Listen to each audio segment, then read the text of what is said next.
What is the most disturbing thing you've discovered performing a background check on candidates? Story 1. We conducted a background check on a man who, it turned out, had sued each of his previous employers for an on-the-job injury. These lawsuits typically finish after 90 days, at which point both trial periods expire.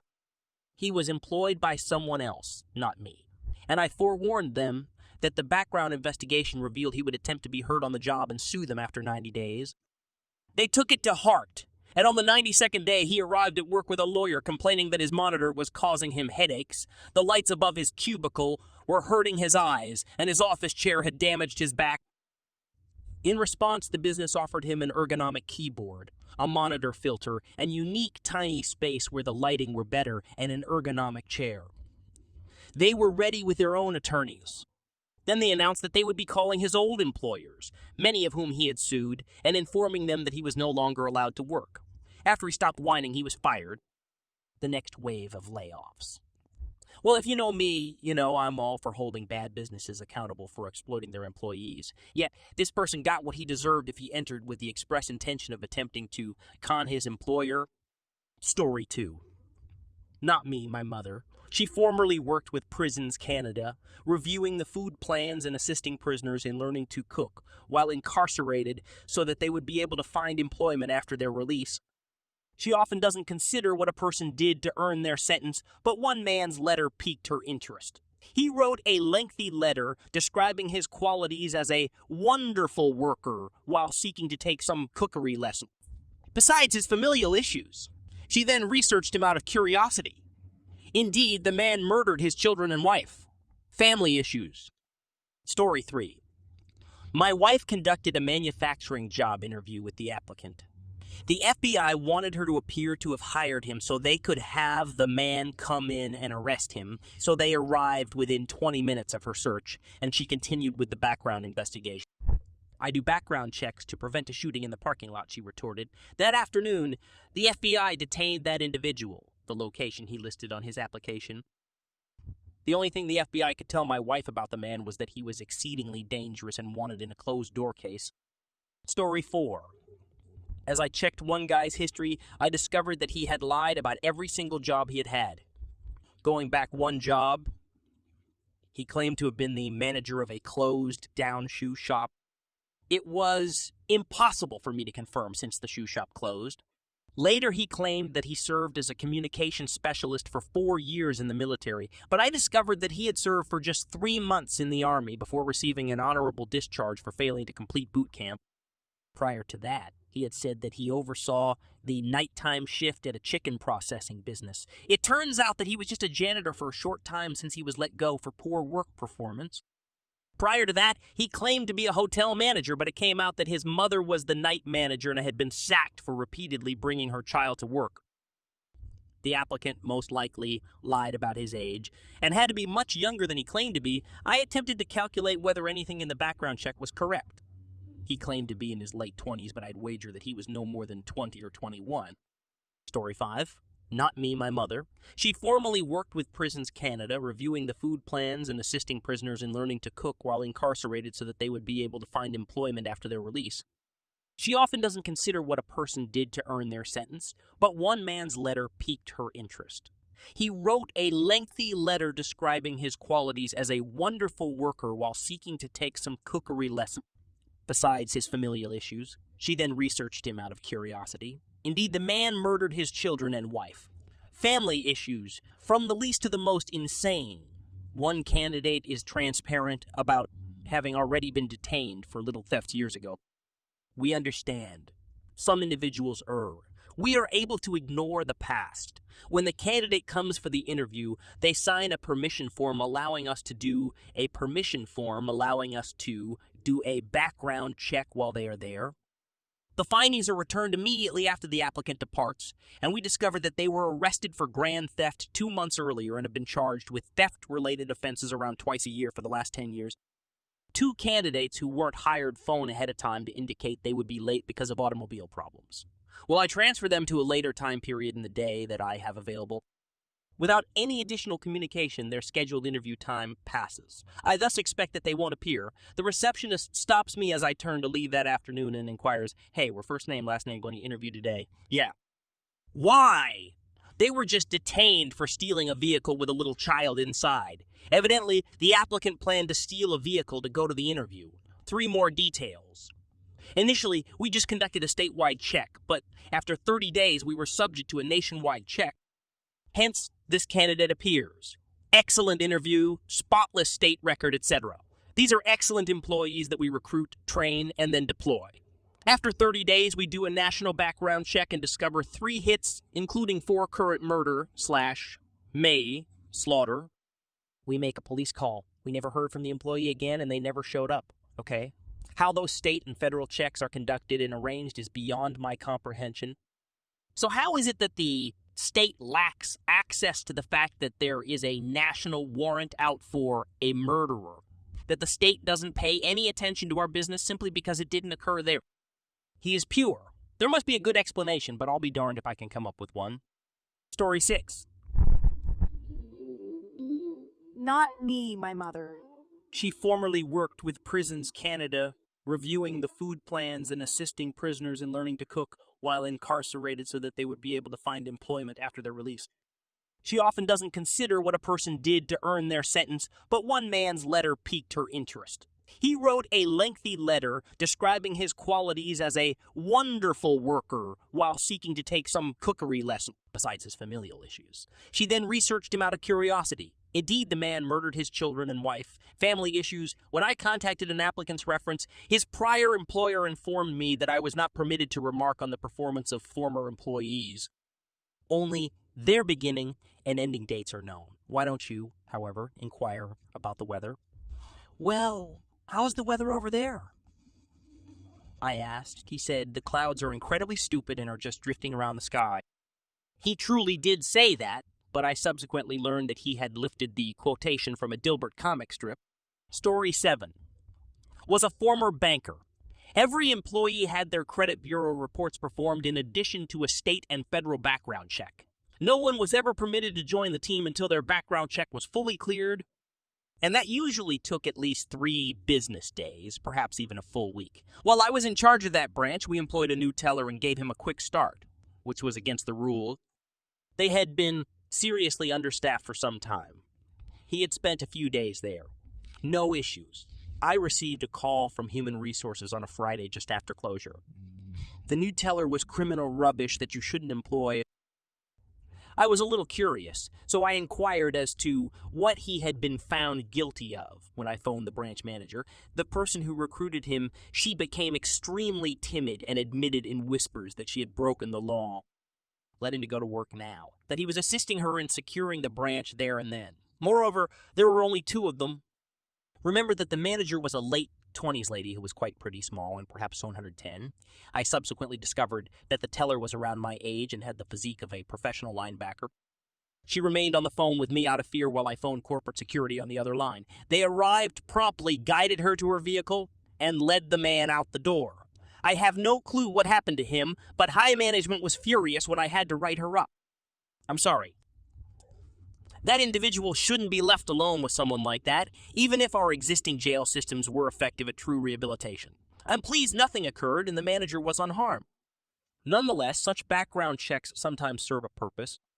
Story 8. Content warning. Neglect or abuse of children. Continue onward. An instant. Time to skip this story. 8 seconds. I used to Google people's names and phone numbers when we were employing contractors to see what information I could find out about them.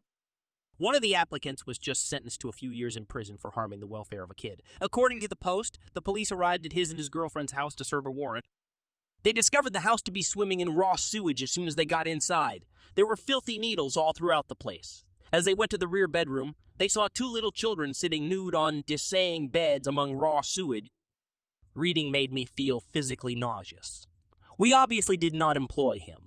I also discovered a damn picture that he had uploaded along with the message, "Contact me for more pictures." Holy sh**. Like, I hope he was able to get assistance, fix himself, and get well. Drug addiction seems to have truly set this individual on a poor course, and leaving kids in such a situation just confirms that it takes a lot of effort to make up for that in your life, and to be really honest, I believe he has given up any claim to being a part of their lives. But I sincerely hope he learns from those errors because it seems like narcotics were used. Story 9. Guy was charged with felony assault, which is not very worrisome, but subsequently learned that it was related to hitting his former employer after being questioned about consistently being late for work. The boss supposedly needed to have his face rebuilt, but he lived. Thus a definite pass on it. I hope you let him know. Nope, through telephone. Store 10. His Facebook profile photo was an upside-down genitalia of men. He was presumably using the dong as a nose to give the illusion of a gentleman or elephant wearing spectacles. He deftly perched a pair of eyeglasses over the genitalia and drew pupils on the testicle. He was given a job interview, was hired, and eventually became one of my top technical analysts.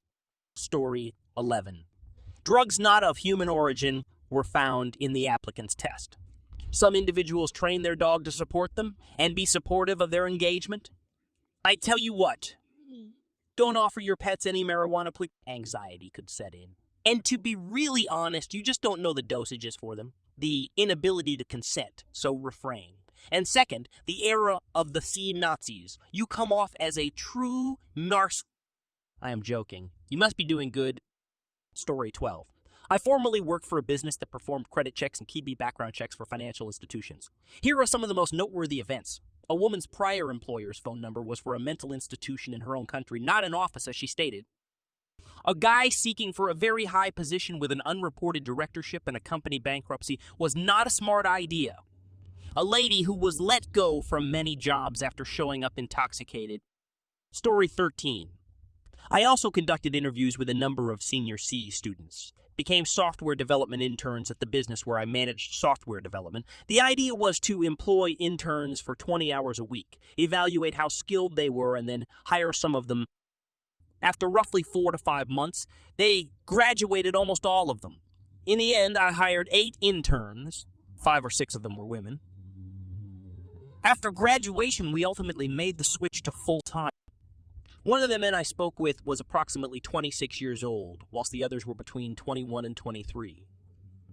He was really affable and scored well on my development skills exam. He did a great job of selling himself, and I had every intention of giving him one of the jobs after the interview. After the interview, he asked to speak with me alone because he had something to say. It became out that he had served 3 years in prison for narcotics trafficking. He showed a massive pile of documentation from his bag to prove that he had been doing community service and attending court, ordered treatment for more than 2 years as part of his explanation. I assured him that I would talk to her. HR claimed they were genuinely okay with it. I'm still unsure of how this occurred. Holy crap. Did he want to prove himself when I invited him on? He kicked in all directions, yet he was present at all times. He wasn't the most talented of the interns we hired, but he was definitely third in skill. He devoted every waking hour to studying, paying attention, and honing his skills as a developer. After he graduated, we turned him into an employee, and the project continued for the next year until the office closed. He worked an estimated 80 hours a week on average. He has been a developer for a little over 5 years now. I continue to communicate. Wonderful guy who simply made a lot of careless errors when he was younger. Well, yeah, we've read some accounts of individuals who engaged in some really heinous behavior in the past, so I believe that at the very least the road to rehabilitation would need to be much more slow and well watched. Hearing tales like these is wonderful. Even if a person has made a mistake in the past, this does not always reflect how they would behave on the job. Naturally, I have a lot of ideas on rehabilitation that need for a lot more debate and subtlety than we could ever get from one of my trademark Mr. Facts remarks. Still, I like this tale a lot. Story 14. Content caution. Infant death and neglect. Forward 1 minute on the timer. Please skip this story in 23 seconds. I was the accountant of a family amusement park. I handled all of the payroll and was designated by the state as the point of contact for any inquiries about employees. I received a call that began, "Hello, my name is Dad, and I'm calling to inquire whether you employ Sally." Me? Yeah, she just began working here. I am Sally's parole board member. I wanted to make sure she won't be working with any kids because of this. Me? Yes. There are a lot of youngsters at this family amusement park. Is anything wrong? T? Yeah, she has to be sent home immediately. She cannot work someplace where there are children. Have you checked her background? Me? I'll ask her about it. Yeah, we often do a background check. T, please send her home and do not allow her to come back. I will get in touch with her. Me, good. I'm grateful. Conversation comes to an end. I'll research Google and find her arrest history. It turned out that she and her lover had a child, but they were also both heroin addicts to stop the infant from crying. The infant would be made to pass out by having a sack placed over its head. One evening, they kept it on the infant's head for too long, which caused it to cease breathing. She served a number of years in prison and was only just granted release. I snapped it on her. Individual because I learned that, despite the fact that we were still paying the monthly cost, he had ceased completing background checks to the business we utilized to work with children at a family amusement park. We recruited a baby murderer. Story 15. Guy filled out an application to work as a driver for one of our elder care affiliates, deliver meals, drive clients to a community center where they may relax, and transport older individuals on errands and to appointments. Apart from attempted murder and theft, there are 11 charges of elder abuse. Withdrawn that offer very quickly. Story 16. Activator in construction seeking employment. He was found guilty of cheating many local and county governments and runs a construction firm. The very last person you want doing estimates. Story 17. For a role as director, I took part in a panel interview. Guy was laid back, unquestionably qualified, and flying through the interview. Also quite hilarious. I was certain that he had entered. We reached the conclusion. An heir is informing me about the procedure later. He immediately says that he wouldn't pass the background check if they were to give him the job, and when they brought up the background check, after a little moment of quiet, he calmly states that he was accused with 3 counts of felony armed robbery and hence probably wouldn't pass. Leave your tale in the comments, please.